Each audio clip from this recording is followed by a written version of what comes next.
Kukyuka nsooka enziremu omukyalo oyo alina ekintu kyayogedde n'agamba nti abantu abalonda abakulembeze wano e Uganda kati abadde ayogera ku byabulambuzi baba baluubirira ki? Uganda eno erina ebintu ebyagisobako mu kisaasire nti baagala nnyo mwana waani, baagala nnyo ani akumanyi, tebanoonya ani ategeera ekyo. Y'ensonga lwaki tebasobola kunoonya babitegeera, ne banoonya abalina connection mu gavumenti, ne banoonya mwana wa gundi.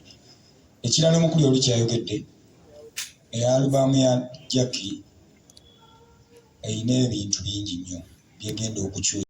Seremba ate kusaidia kadongo kamu nze jjajja w'abayimbi ba kadongo kamu okimanyi?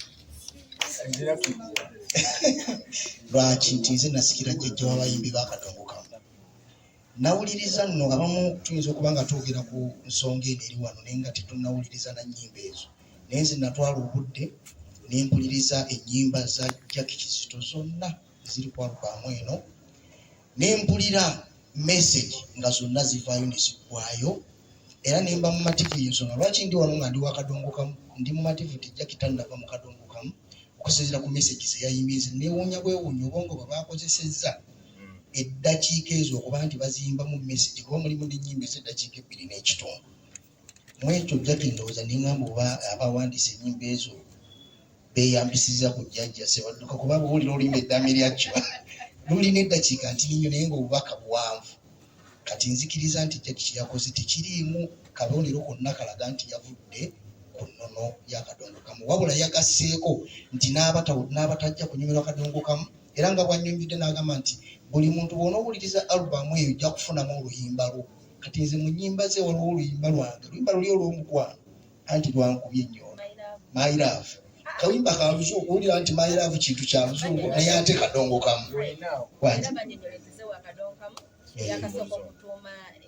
Erinnya ery'oluzungu ate nga gwe muwandiisi.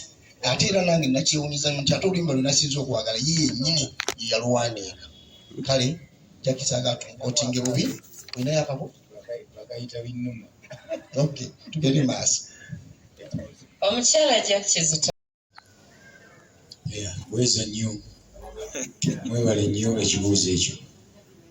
Omukyala abadde asigaddewo bwe nali nnyimba nagamba Jackie Kizito gwe neegattaako kubanga mu bakyala bendera ogirina eyo, bendera tagitadde.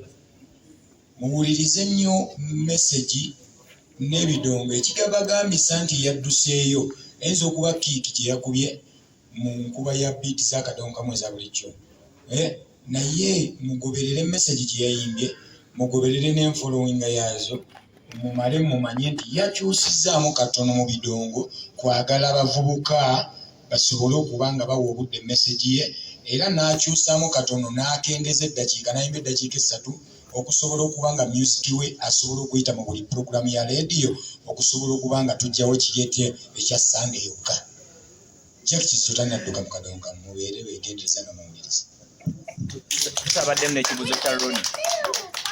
Hassan Ndugga addemu n'ekibuuzo kya Ronnie. Kubibuuza oli eyo ojja kukima oli akuba kadongo kamu gakola videos ennungi n'osalawo okukyusakyusaamu. neyanziza nnyo ssebo, si kulowooza nti nziruka mu kiri nzire mu kino neera nkiddamu omulundi omulala nti nze sisobola kuva mu kadongo kamu, wabula ng'ensi bw'etambula ebiseera ebisinga obungi omuntu olina okukozesa obwongo okulaba nti okyusakyusaamu. Naye sisobola gamba nti navudde mu kadongo kamu, era bw'owuliriza obulungi alubamu naawe osobola okukkiriza kye nkugamba, just twakyusizza ebivuga ng'abantu okukyusakyusaamu ku music gwe mbadde nnyimba. Ate era mbasaba alubamu eno mugiwulirize okuva ku luyimba olusooka paka ku lusembayo, buli omu ajja kufunamu oluyimba lwe. Amiina. Mpozi era okwongerezaawo katono, Saimo Kawalaata ekibuzo kyabuuzizza. Ebiseera ebyo sawundi eyaliwo yali agendera ne ku maketi eyaliwo. Abantu abaliwo mu ebyo ebiseera baali abasinga obungi banyumirwa musical Fred Sebata ne Kafeero we yatundira abafunira ekitiibwa ekyo, era audience yali esima music ne sound oyo. Kati mu kiseera kino twetaaga sound ekyukamu naye nga message esigadde etambula ngeri omuntu asigadde ayimba kadongo kamu naye nga ebivuga bikyuseemu nga bikwatagana ne audience eriwo ndowooza kyekiringa ekikyuseemu ku Paulo Kafeero ne Lord Fred Sebatta. Ekintu ekyenjawulo wakinyinza okugamba mukyala Jackie kye yakoze nti teyavuddeyo eri era tekimuggyako kubeera nti mukyala wa kadongo kamu ow'enjawulo ennyo naye akyusakyusaamu abantu baffe bakukyusakyusa nga bw'onoolya ettooke n'olya ku muwogo n'olya ku lumonde si bwe kiri neyansa Hassan Ndugga alina kyaleeta bannange kakati Sebaduka Dani Mugula baani baaliwo naye Sebatta alina ekintu kye yakola ogoberera oluyimba nga ddole w'omwana n'ogoberera oluyimba yayimba bagamba ndi musajja wa kabaka era mperekerwako ogoberera ebidongo ebyo yali kadongo kamu naye ate yali tafaanagana na Sebatta na Wakasozi manya na Sebaduka na Wakasozi yali wanjawulo naye nga kadongo kamu bw'owuliriza Kafeero abantu abamu babadde bagamba Kafeero wanjawulo mu music we ne Kafeero abadde akuba reggae naye nga ate ayimba kadongo kamu okitegedde kitegeeza enkyatinga y'omuntu mumutunuulira nnyo enkyatinga y'ebigambo ne mwagala n'ebidongo bwe babikola ki bitambula naye nga tulina obusobozi bwonna obukuba biiti zonna ze muwulira ne tusigala nga tutadde mu message yaffe naye ekituleetera okukyusa mu biiti eyo kwagala kubalansinga nti bbaala dijja anaasobola atya okuyisawo kadongo kamu n'okukendeza eddakiika nti bapulezidenti banaayisawo batya oluyimba olwo